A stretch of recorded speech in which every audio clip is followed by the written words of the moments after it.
Ah, my friends, let me tell you a tale of a road that should have never been traveled, a journey that was doomed from the start, and five souls who ventured too far into the darkness. You may think you've heard ghost stories before, but I assure you, nothing compares to what I am about to reveal. So, lean in, listen closely, and remember, some roads are better left undiscovered. It all started on a cold autumn night. The wind carried whispers through the trees, and the moon hung low, casting eerie shadows on the ground. Five friends, Daniel, Lisa, Mark, Aiden, and Sophia, had planned a road trip unlike any other. They were young, fearless, and drawn to the thrill of the unknown. Their destination? The infamous Black Hollow Road, a stretch of abandoned highway with a sinister reputation. Legends spoke of the road being cursed, of travelers disappearing without a trace, of phantom figures lurking in the mist. Some say the land was once a burial ground. Others believe a tragic accident had left the spirits restless. Whatever the truth was, one thing was certain: no one who took that road at night ever returned the same. It's just a myth, Daniel had scoffed as they loaded their backpacks into the SUV. People love a good ghost story. It's all nonsense. Lisa, the most superstitious of the group, crossed her arms. Then why has no one lived to tell the truth about it? Because they probably got lost or ran into some lunatic in the woods, Aiden added with a grin. Relax, Lisa. It'll be fun. Just a spooky drive, a few screams, and then we'll be back home telling everyone how we conquered the haunted road. With a laugh, Mark revved the engine, and the group set off, unaware that their fate had already been sealed the moment they stepped into that car. The road to Black Hollow was long and winding, lined with ancient trees that seemed to whisper secrets of the past. The deeper they drove into the wilderness, the heavier the air became, thick with an unshakable feeling of being watched. Sophia, staring out the window, suddenly tensed.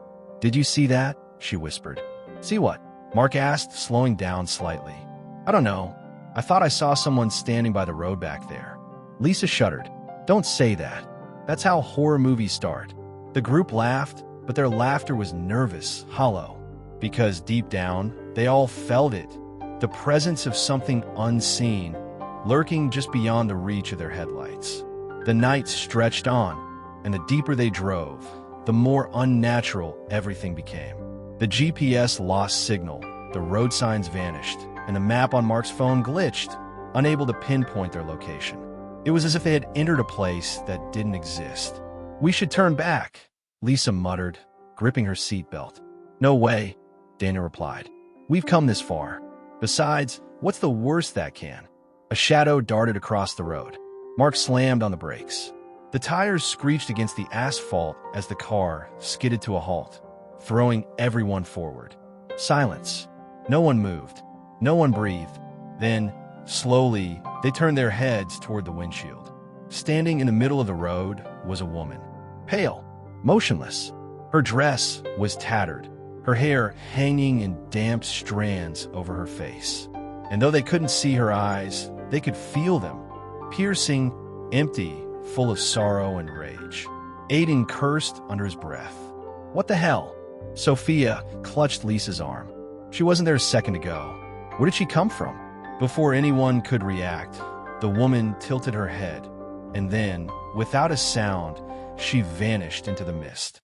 The engine sputtered, the headlights flickered, and then a soft whisper echoed through the car, though none of them had spoken.